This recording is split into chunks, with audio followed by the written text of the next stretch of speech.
بسم الله الرحمن الرحيم ويطعمون الطعام على حبه مسكينا ويتيما واسيرا انما نطعمكم لوجه الله لا نريد منكم جزاء ولا شكورا. نتقدم بجزيل الشكر والارثال لمؤسسه مترباني حيث قدموا مجموعه من الوجبات الغذائيه لاهالي قطاع غزه في ظل الحرب التي تشنها إسرائيل على قطاع غزة. اليوم 19 من الحرب وهو الموافق 25 من أكتوبر لعام 2023. نسأل الله أن يتقبل منهم. بورك لكم في عطائكم وجعله الله في موازين حسناتكم والحمد لله رب العالمين. خلاص خلينا مش مشكلة.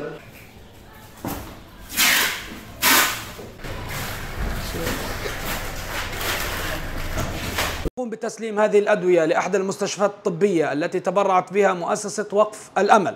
شكرا لكم وجزاكم الله خير، ونعدكم بأن تصل هذه المساعدات لمستحقيها من المرضى والجرحى. هذه مستهلكات طبية ومستلزمات طبية تعين المستشفيات على معالجة المرضى. جزاكم الله خيرا وتقبل الله منكم، ونرجو منكم الدعاء لأهلكم في غزة وأن تقدموا ما تستطيعون وبارك الله فيكم. 20 gündür dünyanın gözleri önünde bir vahşet ve soykırım yaşanıyor. 70 yıldır bu zulüm ve vahşet zaten devam ediyordu. Özellikle istatistiklere zaten baktığımızda savaş olmadan bile her gün 5 tane Filistinli kardeşimiz şehit ediliyordu. Son insanlık dışı saldırılarda ise adını kelimeler ile ifade edemediğimiz, ismini koyamadığımız bir vahşeti ve barbarlığı çok rahat bir şekilde görebiliyoruz. 6000'den fazla şehidimiz var ve bu 6000 şehidimizden 2500 kişiden fazlası çocuk ve bebeler ve bununla beraber 1300'ü de kadın. Savunmasız insanlar böylece şehit ediliyor ve insanlığın gözleri önünde öldürülüyor. Savaş ahlakında bile olmayan 65 sağlık personelimiz, 20 gazeteci ve onlarca da sivil savunma personelimiz şehit olmuş.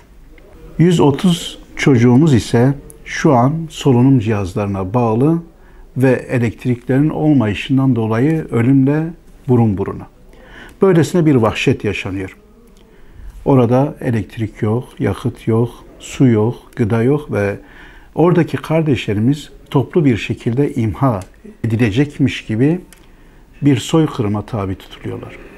İnşallah bizler umut kervanı olarak, tüm dünya Müslümanları olarak Filistin davasının yanında olduğumuzu ilk günde bunu haykırdık, bunu söyledik ve ilk günden itibaren de özellikle oradaki kardeşlerimizin ihtiyacı olan gerek gıda, gerek yakıt, gerekse tıbbi malzeme ulaştırmak konusunda ciddi bir şekilde adımlar attık ve umut kervanı olarak şu an Gazze'nin içinde kurmuş olduğumuz büyük aş evimiz ile oradaki kardeşlerimize sıcak yemek ikramı özellikle toplu alanlarda kalanlara yönelik yapılmakta ve bununla beraber evlerinde kalıp ya da sığınakta kalıp imkanı olanlara da şu an gıda dağıtımlarımız yapılıyor.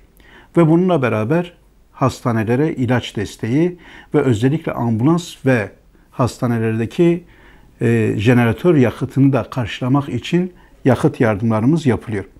Özellikle şu an toplumda şöylesine bir soru var. Gazze ambargo altında ama yardımlar ulaşıyor mu? Evet kardeşlerim, yardımlarımız şu an ulaşıyor. Gazze'nin içinde tedarik noktaları var. Kendilerine nakdi olarak yardım yaptığımızda orada kendileriyle protokol yaptığımız bizim gönüllü, üye ve kardeşlerimiz orada sahadadırlar ve oradaki kardeşlerimizin ihtiyaçlarını gidermek için başta sıcak yemek, gıda, tıbbi malzeme ve yakıt tedariğini yaparak oradaki kurumlara ulaştırıyorlar. Ve bu konuda bizim yardımlarımız şu an ulaşıyor, dağıtımlarımız yapılıyor. İnşallah bizler de özellikle hayırseverlerimize seslenerek oradaki kardeşlerimizin bu yaralarının sarılması için bugün bir karınca misali de olsa, yarın bir hurma da olsa oradaki kardeşlerimizin yaralarını sarmak için maddi olarak bir adım atabiliriz. Hayırseverlerimize sesleniyoruz. Kardeşlerimize yardımlarımızı gönderelim ve kardeşlerimizin bir an önce de oradaki o Siyonist çetenin vahşetinden kurtulması ve kendi topraklarını özgürleştirmesi için de onlara dua edelim. Biz Filistin'in yanındayız. Filistinli kardeşlerimizin yanındayız.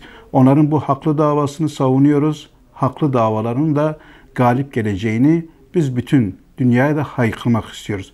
İnşallah yardımlarımız her gün düzenli olarak orada yapılmakta ve bu yardımlarımız inşallah her geçen gün daha da hayırseverlerimizin destekleriyle artarak devam edecektir. Tüm hayırseverlerimize teşekkür ediyoruz.